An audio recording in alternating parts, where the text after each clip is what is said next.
Mr. Prendergast, with regard to U.S. companies, Father mentioned that it seemed to be a positive presence, or can be, from the presence of U.S. mining interests.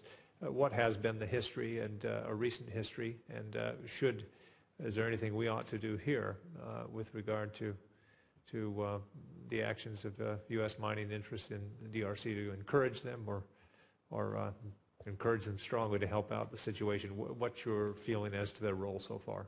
Well, there's been a great evolution, I think, over the last few years.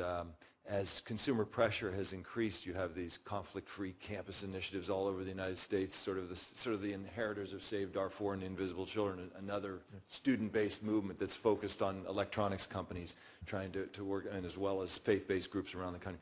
So a number of companies have started to respond to that pressure, and you have, as Father was saying, some responsible investment initiatives now have created connections from all the way down to mines, so you can get a secure pipeline supply chain of conflict-free, legally mined minerals ending up in our computer products, our cell phones, and all the other things that we buy. So that's just beginning. So that's our hope, is that you're going to see expansion of that, because the people that are mining there, the Congolese that are mining there, are getting fair value, market value for what they mine. Those that are selling to sort of rogue Chinese traders and others who are undermining and supporting this sort of de facto boycott are getting 1/3, 1/4, 1/5 of the price that they were getting before. So I think that good practices in this case are going to incentivize, because of the profit, are going to incentivize additional expansion of the zones where conflict-free mining can occur. Thank you. My time is up. Thank you, Senator Flake. This is very encouraging testimony. Broadly, it reflects what I saw on the ground in Kinshasa, the great work by USAID and the beginnings of real progress in conflict minerals. I'm pleased that Senator Durbin's joined us, who played a very central role in ensuring that the conflict minerals provision was enacted in Dodd-Frank. Senator Durbin?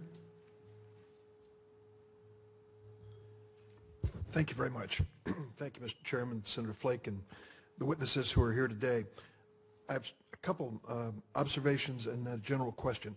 On the conflict minerals issue, Mr. Prendergast, I was one of the authors with several colleagues on Dodd-Frank calling on the Securities and Exchange Commission to set up a mechanism whereby we could trace the conflict minerals and to encourage American companies to do the same, to reduce the likelihood that the mining of these minerals would in fact finance the killing and rape that is going on in DRC. It is unsettling not to know whether I'm carrying a conflict mineral in my pocket, and it's important that we come to a place where responsible corporate leaders around the world feel that this is absolutely non-negotiable. They have to deal with this. I am saddened that the SEC rule, which took way too long to promulgate, is now being challenged in court by the U.S. Chamber of Commerce, the National Association of Manufacturers, and the Business Roundtable. But I'm encouraged by the fact, as you have reported here in the Enough report, that there are responsible corporate leaders who are voluntarily moving forward to rid their companies of conflict minerals. We have your publication from August of last year, and I'd like to ask you, separate and apart from this hearing, if there could be an update so that we know which companies are making a good faith effort and conversely which ones are not. So if I could ask you to put that on your list of things to do, it would be helpful for us who are very sensitive to this issue. Mr. Borello, I have been going back and forth on this debate about the role of Rwanda in the problems in Kivu province and DRC to the point where I think I'm wasting my time. I concede your point that when we get directly engaged with Rwanda, good things seem to happen. That, to me, is proof positive there is some linkage here.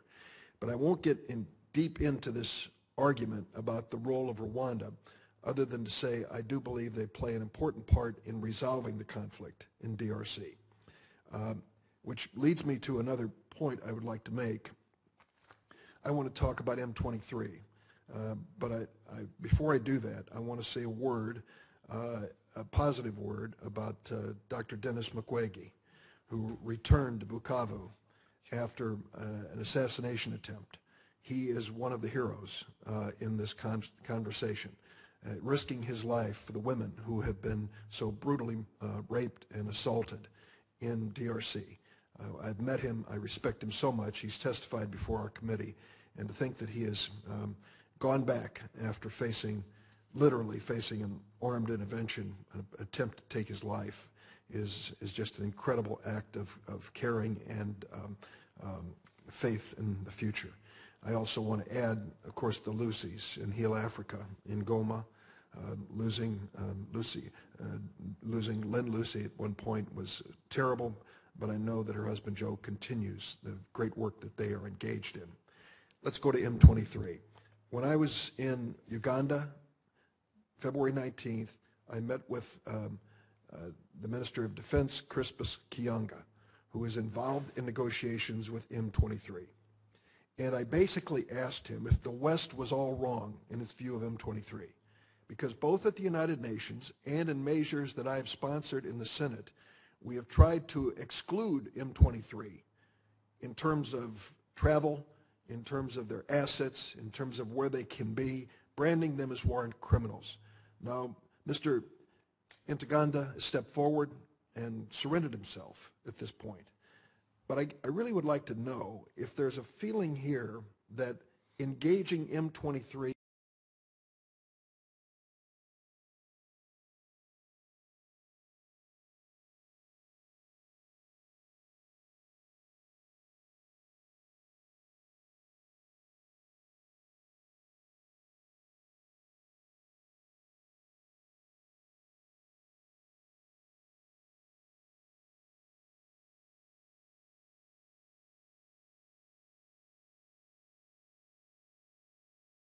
in negotiations is critical to finally resolving the political issues and military issues of this region, or whether they should be excluded as war criminals. There seems to be a real difference of opinion, and I don't know if anyone here would like to comment on it, but I'd like to hear your testimony.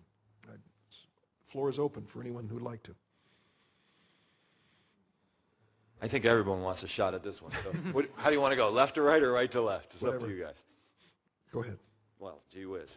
Thank you. I think that, let me just say one thing. Thank you so much for your leadership on that conflict mineral stuff. We'll put an update to you and Senator in the near future on the companies. Quick note, Motorola Solutions, Philips are now doing what I described, direct supply chains all the way to the region. Apple's working on it. Steve Jobs, before his death, was instrumental in changing the company's policy on this, and now Tim Cook has carried it forward. With respect to the jewelers, Tiffany's is taking the lead, not unsurprisingly. So they're beginning to be real champions standing up in the corporate sector. I wish Senator Flake could be here because I know that he's worked a long time with those guys. On the M23 question, as Mvemba said, my colleague said, you know, every one of these peace processes up till now has been exactly what's going on right now in Kampala today.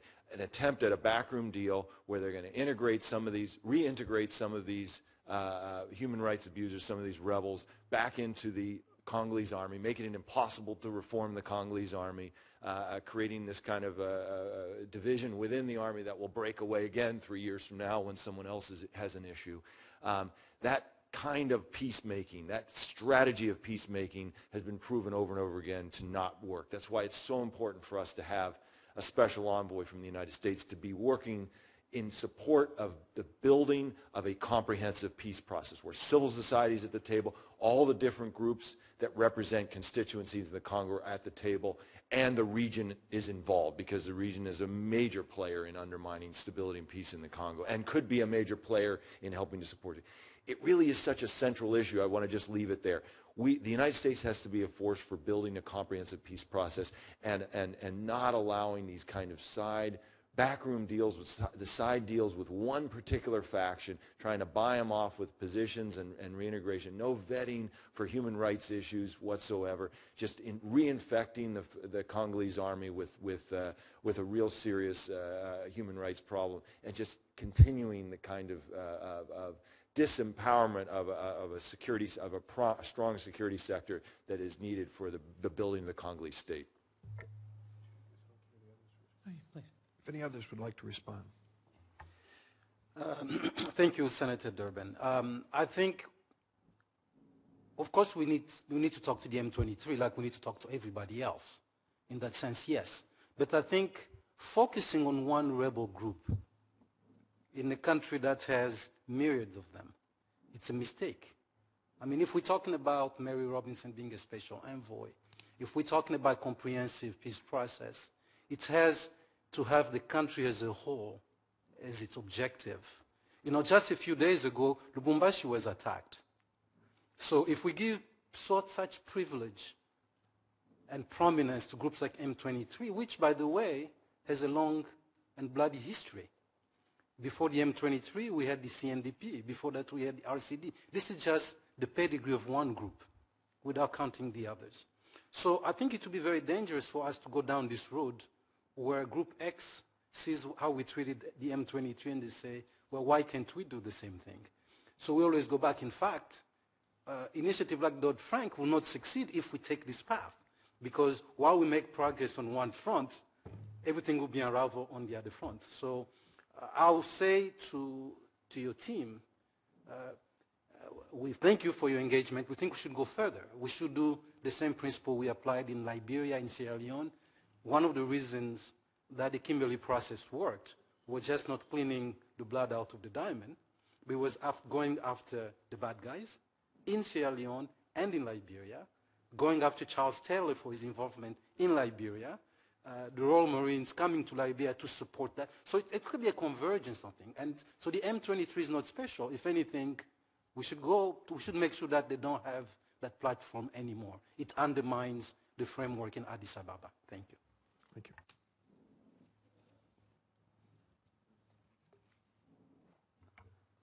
I would just add something on what Dizolele has just said.